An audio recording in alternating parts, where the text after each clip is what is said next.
국민의힘 혁신위원회 구성이 마무리됐습니다. 오늘 12명의 혁신위원 인선을 발표했는데 어떤 인물이 포함됐고 앞으로 어떻게 혁신을 이어나갈지 국민의힘 윤희석 선임 대변인 전화로 연결해서 자세한 이야기 들어보겠습니다. 안녕하세요. 네, 안녕하세요. 네, 국민과 함께 혁신이 명칭을 이렇게 정했더라고요. 네. 자, 혁신위원으로는 현역 의원 중에서는 박성중 의원 들어갔고 김경진 동대문을 당협위원장, 오신환 전 서울시 정무부시장 등 12명이 추가로 인선이 됐습니다. 먼저 이분들 어떤 기준으로 인선됐는지 이 혁신위 구성의 핵심적인 기준과 내용 설명을 좀 해주시죠. 네. 위원장 포함해서 전부 13명인데요.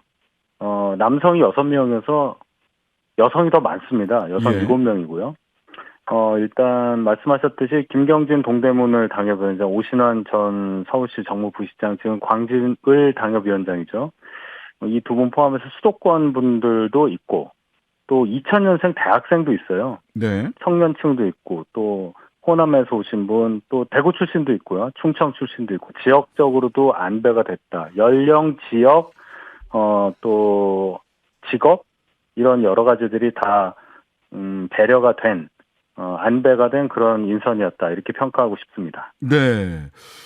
근데 아까 이제 뭐 우리 장성철 소장도 이야기를 하는데 박성중 의원 이 턱 걸린다.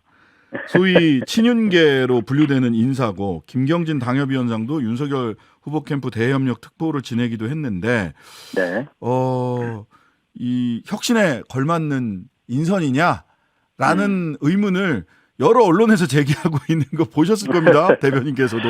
그러니까 윤석열 대통령 후보 시절에 선거를 도왔다고 해서 네. 혁신할 사람이냐 아니냐 이렇게만 보기에는 저는 그런 전제는 동의하기가 어렵습니다. 예를 들어서 네. 뭐 개개인의 역량이라든지 경력 뭐 이런 거를 들어서 따로 떼서 얘기를 하면 그럼 제가 좀 받아들일 수 있겠는데 네. 윤석열 대통령과의 어떤 공적인 업무 연관성만을 이유로 혁신에 걸맞지 않다.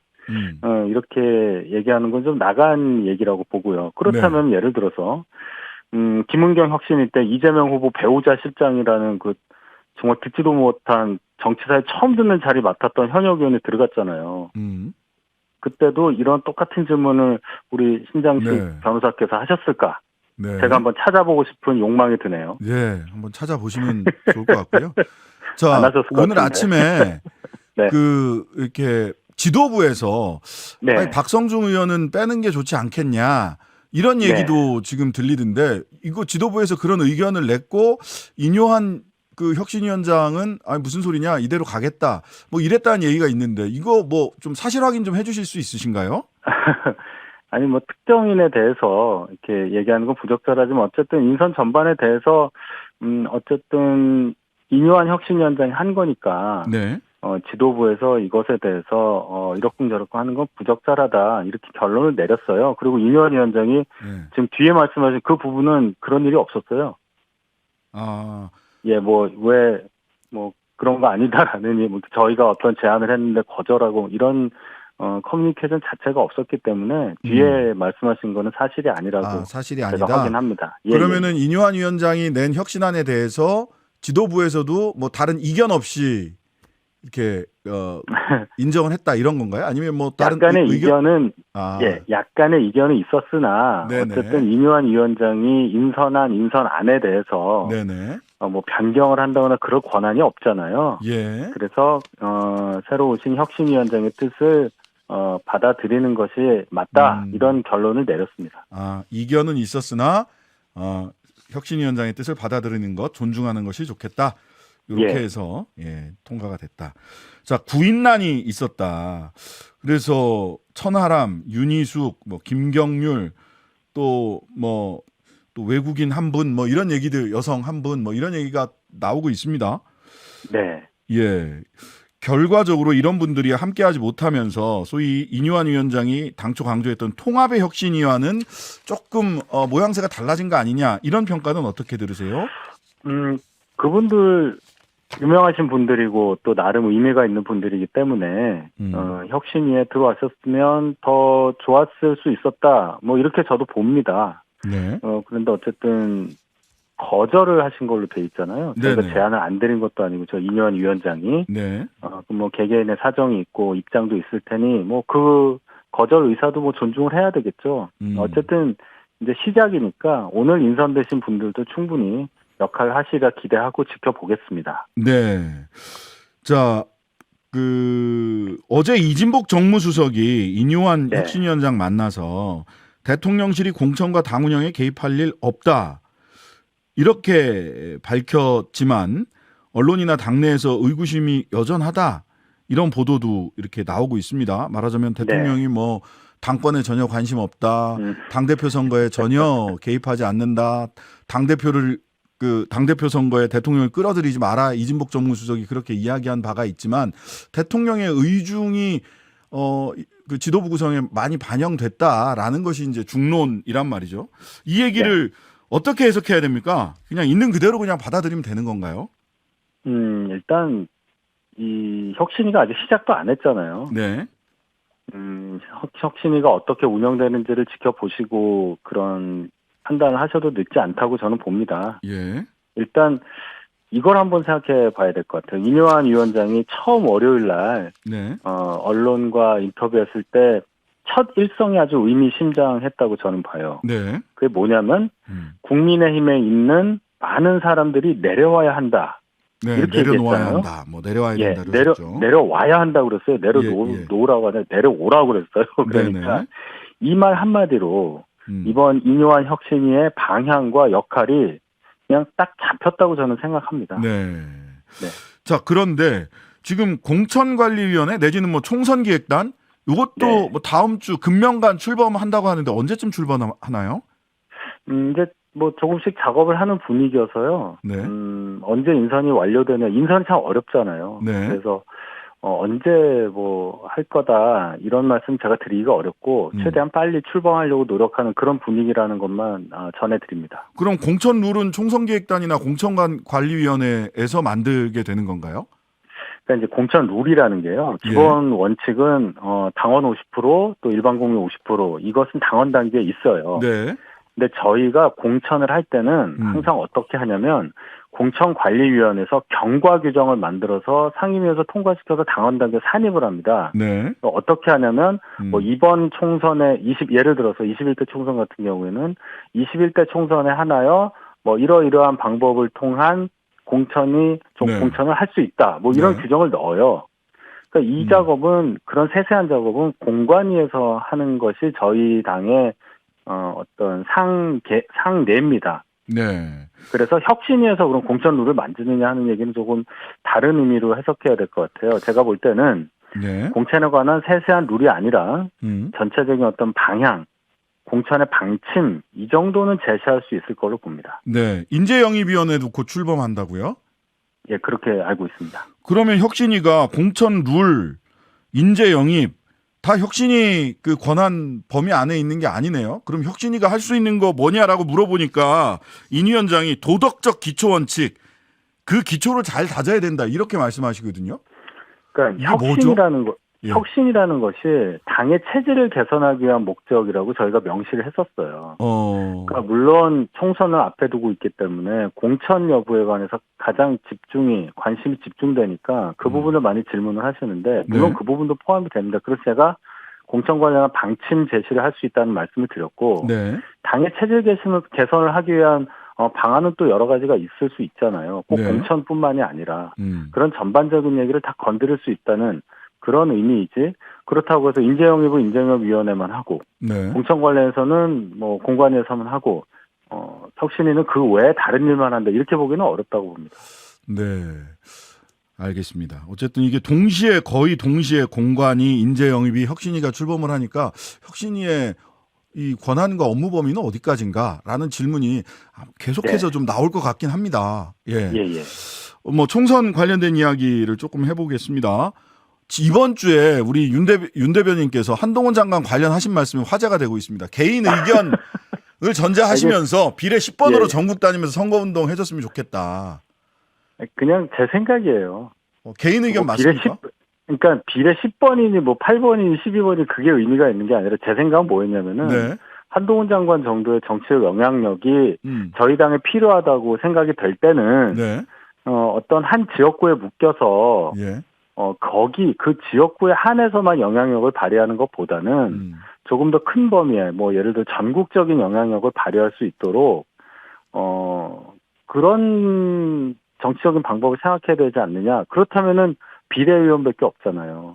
그래서 제가 생각한 거고 너무 앞순위는 좀 그러니까 중간 정도 되는 10번을 얘기한 건데 남자니까 짝수고요. 예. 그걸 그렇게 많이 말씀하실 줄은 몰랐습니다. 언론에 굉장히 회자가 됐는데 그럼 두 가지 질문을 드려야 되는데 예. 지금 비례 10번이라고 하는 거는 현행 제도 하에서는 네. 사실 다른 정당, 소위 위성 정당을 만들어야 비례 출마가 가능한 거 아닌가 하는 생각 하나. 그다음에 예. 현행 제도하에서는 그렇지 않아요? 예. 지금은 뭐 위성 정당을 만드는 게 참 죄악시되긴 하지만 이 제도 자체라면 어쩔 수 없는 상황도 있을 수 있죠. 예. 어쨌든 당적은 좀 달라질 수 있겠네요. 형식상. 그렇게 그다음에 두 번째는 그렇다면 그 전제를 하셨어요. 그런 정도의 전국적 영향력을 한동훈 장관이 가지고 있고 필요하다면이라는 전제가 있었는데 한동훈 장관이 그 정도의 전국적 영향력을 현재 가지고 계시다 이런 판단이신가요? 제 개인적으로는 그렇게 판단합니다. 알겠습니다. 요즘 보수 쪽에서도 이재명 대표 구속 못 시켜서 뭐 이런저런 말들이 많다 이런 얘기가 있어서 한번 여쭤봤습니다. 그거하고는 달라요. 그거하고는 또 다릅니까? 예. 자, 당내에서는 그 영남권 중진 험지 차출, 영남권 물갈이 등의 구체적인 방안도 거론되고 있는데 이렇게 되면 사실 김기현 대표, 윤재옥 원내대표 대구 3선이시고 이만희 사무총장 경북 재선이시고 당장 당 지도부가 어떻게 할 거냐라고 하는 것에 국민들의 관심이 쏠릴 것 같아요. 그럴 수 있죠. 저는 이렇게 해석하고 싶습니다. 아직 일어나지 않은 일이긴 하지만 자, 저희 당 지도부에서 이뇨한 혁신위에게 전권을 줬다고 얘기를 했어요. 네. 그러면 전권을 줬다는 게 뭘 의미하겠느냐. 네. 따지고 보면 혁신위에서 어떠한 제안을 하더라도 그것을 다 받아들이겠다는 뜻으로 저는 이해합니다. 이게 죄송한 말씀이지만 근데 또 지난번에 박지원 전 국정원장 나와서 전권을 줬다고 하는데 김기현 대표 자체가 전권을 갖고 있지 않다. 이런 좀 야박한 평가를 하기도 했습니다. 그건 제가 박지원 전 원장 말씀이니까 뭐라고 할 수는 없는데 김기현 대표에 대해서 자꾸 그 민주당 쪽에서 이렇게 폄훼하는 발언을 자꾸 하시는 것을 꼭 저희 당 지지자뿐 아니더라도 국민들께서 들으시기에 불편할 겁니다. 아무리 상대당이라고 해도 생각이 다르다고 해도 뭐 바지 사장이라느니 뭐 줄 권한이 없다느니 이렇게 서로 얘기를 한다면 국민들께서 어떻게 보시겠어요?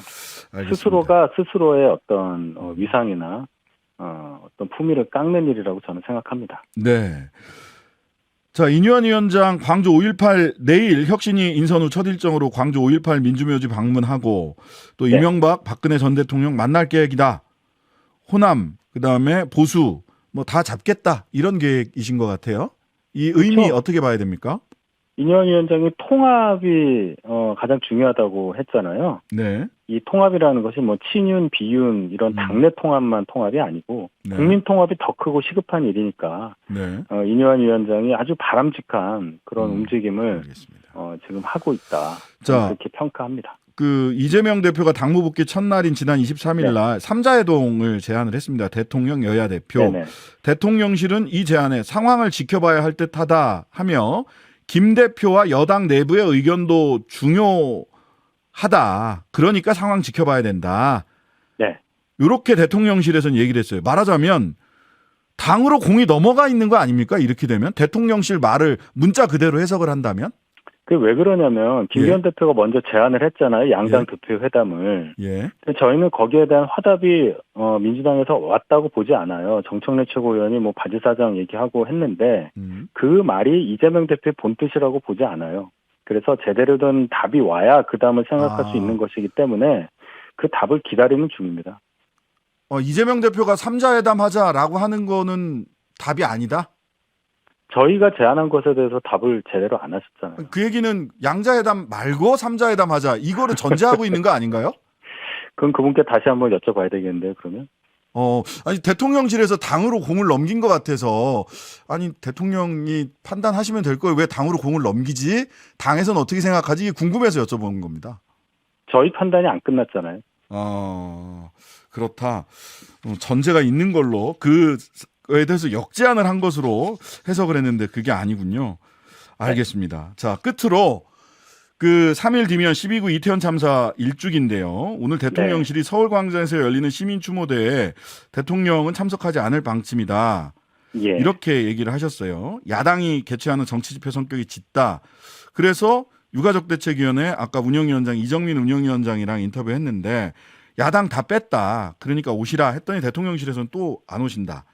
국민의힘에서도 유이동 정책위 의장만 개인적 의견으로 나는 참여하겠다 이렇게 얘기를 하셨는데 지도부에서는 참석을 할 어떤 계획이나 논의가 좀 있었나요? 어땠나요? 예. 아직 정해지지가 않았어요. 이 추도제가 종류가 여러 개가 있죠. 그래서 저희가 어떤 형식으로 우리 이 희생되신 분들을 추모해야 할지에 대해서는 앞으로 조금 더 협의를 해보자 이런 상황입니다. 앞으로 논의를 해서 참석의 가능성은 남아 있는 건가요? 네, 일단 더 협의를 해야 한다고 했으니까 다 열어놓고 생각하는 거죠. 아직 정해지지 않았다는 말씀 드립니다. 아직 정해지지 않았다. 자, 윤석열 대통령의 불참, 대통령실에서는 야당을 원인으로 했다, 불참의 이유를. 야당이 빠졌는데도 불구하고 입장 바뀌지 않았다라고 하거든요. 이거는 불가피한 선택이다라고 평가하시나요? 어떤가요? 제가 볼 때는 민주당 중앙당이 17개 시도당에 보낸 공문이 있잖아요. 예. 거기 보면 공동주체니까 많이 참여하라고 돼 있잖아요. 그래서 이제 바뀌었잖아요. 예, 형식은 아니다 하더라도 예. 야당 주도 정치 집회가 되리라는 그 사실은 변하지 않으리라고 봐요. 그런 상황 인식하에서 결정된 게 아닌가 봅니다. 알겠습니다. 지금까지 국민의힘 윤희석 선임 대변인이었습니다. 감사합니다. 네, 감사합니다. 하루 종일 기다려지는 진짜 시사. 평일 저녁 6시 5분 신장식의 뉴스 하이킥.